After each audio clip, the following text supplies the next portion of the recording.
Ya, maka saya hanya membaca yang tertulis dalam 1 Yohanes 1 ayat 5. Begini dikatakan, dan inilah berita yang telah kami dengar dari Dia dan yang kami sampaikan kepada kamu. Allah adalah terang dan di dalam Dia sama sekali tidak ada kegelapan. Di dalam Allah tidak ada kegelapan dan Dia adalah terang. Jadi gelap itu berasal dari mana? Ada yang tahu? Jangan ada yang mengatakan gelap itu berasal dari Allah. Tidak. Karena Allah tidak pernah menciptakan kegelapan.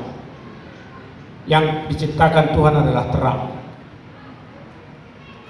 Dan kalau bisa saudara-saudara perhatikan, gelap tidak pernah mengalahkan terang. Ya, di paroh kamu nih. Pernahkah Anda melihat bahwa terang itu dikalahkan oleh gelap? Tidak ada. Yang terjadi dan sesungguhnya adalah gelap itu dikalahkan oleh terang. Itu yang terjadi. Yang tengok kali pet-pet. Kali pet-pet tandai kegi. Tandai kengok. Kata tebana salip popot. Betapa gelapnya cuaca pada malam hari. Kalau kali pet-pet terbang, dia akan kelihatan. Jadi gelap itu tidak pernah mengalahkan terang. Terang itulah yang mengalahkan gelap. Dan ini yang diminta dalam hidup kita pada saat ini melalui tema ini. Maka jika Tuhan itu adalah terang bagi kita, pasti kita tidak akan menghadapi kegelapan. Namun, bagaimanakah sesungguhnya supaya terang itu ada dan bercahaya dalam hidup kita? Banyak yang pegang handphone saya lihat. Apakah di dalam handphonemu itu ada terang? Ada? Ada. Coba dikontak itu, kontak lampunya senter itu. Tetapi karena handphone itu tidak bisa bergerak oleh dirinya sendiri, padahal energi daripada terang itu ada di dalam dia, maka dia tidak bisa memancarkan terang. Sebenarnya bagi semua orang yang percaya kepada Yesus, di dalam hidupnya sudah ada tersimpan terang. Jadi semua orang-orang percaya mempunyai energi terang. Hanya saja mereka kadang-kadang lupa mengontakkan. Lupa dia memilih kontaknya itu, sehingga terus off dalam hidupnya. Maka terang itu tidak ada dalam dirinya. Itu yang pertama. Semua orang yang percaya kepada Yesus, dia telah menyimpan energi terang. Terserah bagi dia apakah dia dapat menjadi terang atau tidak. Lalu yang kedua, terang itu tetap bisa hidup dan bercahaya jika lampu yang bercahaya itu terus ada hubungannya dengan sumber energi dan dia dikontak. Ini lampu ini sekarang, ini pasti tidak bisa menjadi terang jika semua kabel-kabelnya putus pada saat ini. Pasti. Jadi jika ada yang memutus kabel listrik pada saat ini, lampu ini tidak akan bercahaya. Mungkin ada yang bisa bercahaya, tetapi ada beberapa lampu kontaknya itu dimatikan, dia tidak akan bercahaya lagi. Ini yang harus kita maknai di dalam hidup kita. Maka saya katakan tadi, tema ini adalah tema yang sungguh indah pada malam hari ini, sehingga semua muda-mudi Pemtas adalah tetap menjadi terang dimanapun dia hadir. Di tengah-tengah pekerjaan, saudara-saudara harus membawa cahaya terang. Ini bisa terjadi jika saudara tetap berhubungan kepada Yesus. Jadi sebenarnya energi terang itu dalam hidup kita itu sama dengan handphone kita, itu tidak ada bedanya. Maha tengok handphone tay kan, udah boleh terangi, mau habis kadena. Jadi mau habis baterainya ya saya boleh hitung yang bercahaya, bahu dia beda-beda. Charger. Kelemahan banyak orang Kristen pada saat ini, dia tidak mau mencarger terangnya kepada Yesus. Dia anggap, wah saya sudah terang ini, jalan sendiri dia. Hubungannya dengan Tuhan putus. Maka di tengah jalan terangnya juga menjadi padam. Jadi molo karina kene oda nung lupa mencarger handphone na, iman dene biasa terus bercahaya, unang lupa ke mencargeri ni Yesus.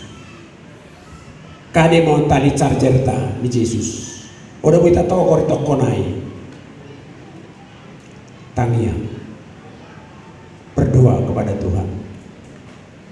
Kalau kita mampu dan selalu mau berdoa kepada Tuhan, itu berarti kita mencarger iman kita. Akhirnya kalau baterai kita sudah penuh, maka tinggal sedikit mengkontak saja, kita menjadi terang.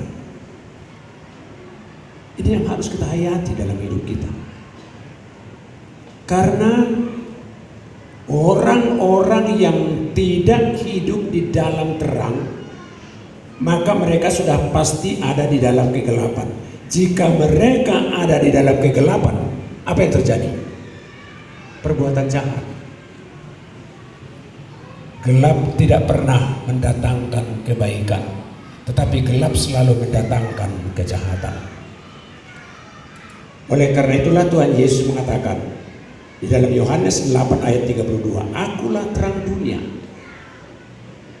Maka siapa yang hidup bersama-sama dengan aku, dia tidak akan berjalan di tengah-tengah kegelapan. Auru panodang ni portidion, nasotu pamardalan di naholo, namangi hutonau. Jadi kalau kita tetap membutuhkan terang itu, maka kita bercahaya, membawa cahaya terhadap lingkungan kita. Kita harus waspadai kemajuan-kemajuan pada zaman yang akan datang. Itu jauh lebih canggih daripada apa yang ada sekarang. Tetapi saudara-saudara harus waspada atas temuan-temuan kemajuan itu. Sering sekali terjadi kegelapan. Sekarang kan sudah banyak terjadi hubungan gelap. Hubungan gelap melalui alat modern. Hubungan gelap melalui handphone, kan? Ia sedau kian orang mengitandai kelengkian atena. Kepekan jelma ilang bungna cekuatena. Wah, ini yang susah. Jadi kemajuan-kemajuan sekarang sering memisah kita dari kasih Tuhan kita. Ini yang harus kita perhatikan. Saya tidak tahu apa yang akan terjadi 50 tahun yang akan datang. Bahkan mungkin 20 tahun yang akan datang. Di mana sudah ada manusia yang penuh dengan niat bahwa dia tidak akan lagi berteman dengan manusia, tetapi dia hanya berteman dengan robot. Memberi dia makan robot, mau dia suruh melakukan sesuatu robot. Manusia tidak ada lagi di sampingnya, dia hanya sendiri.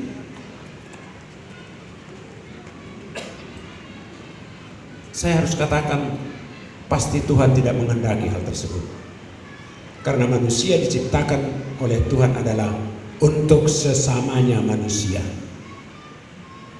Jadi jika kasih kita satu terhadap yang lain tidak ada lagi, disitulah tanda-tanda dan gejala-gejala bahwa terang itu telah padam. Ale molotongo kelengatenta by kalak karina. pasti terang Tuhan masih ada dalam hidup kita. Ini merupakan satu indikasi. Maka setiap orang yang hadir pada saat ini, coba berikan satu penilaian dalam hidupmu. Piganai mo jelma ku kekelengi. Molo odalok ne berarti terang odal di benden. Alai makin buik jelma tak kekelengi berarti terangi semakin menyala-nyala. Ini makna daripada tema kita pada malam ini. Kristus adalah terang. Jadi merayakan hari kelahiran Yesus bukan hanya mengingatnya menjadi merupakan satu puisi, foto-foto. Ya. Aku foto dene rangom puikian daya. Mulai roh kita isi ngomong berfoto karina ka. Alilok mau foto Kristus imanmu. Lo mau komparan ni Yesus na tubuhi di bagasan roh kamu. Nah ini yang paling penting dalam hidup kita. Tuhan tidak melarang kita berfoto-foto. Tuhan tidak melarang kita memiliki banyak foto. Tetapi Tuhan pasti sedih jika gambar Tuhan itu tidak ada dalam hidup kita. Oleh karena itu, tema pada malam ini menggugah hati dan pikiran kita bahwa Kristus adalah terang dunia. Sudah pasti Dia adalah terang dalam hidup kita masing-masing, dalam diri kita masing-masing. Sehingga semua yang hadir pada malam ini, secara khusus yang melakukan acara ini, yang mempersiapkan acara ini, yang telah memodifikasi acara ini, yaitu anggota-anggota Pempas, tidak ada lagi satu orang pun yang tidak memiliki terang dari Kristus. Sehingga apabila kita kembali dari tempat ini, terang itu akan tetap bercahaya di sekitar kita. Amin.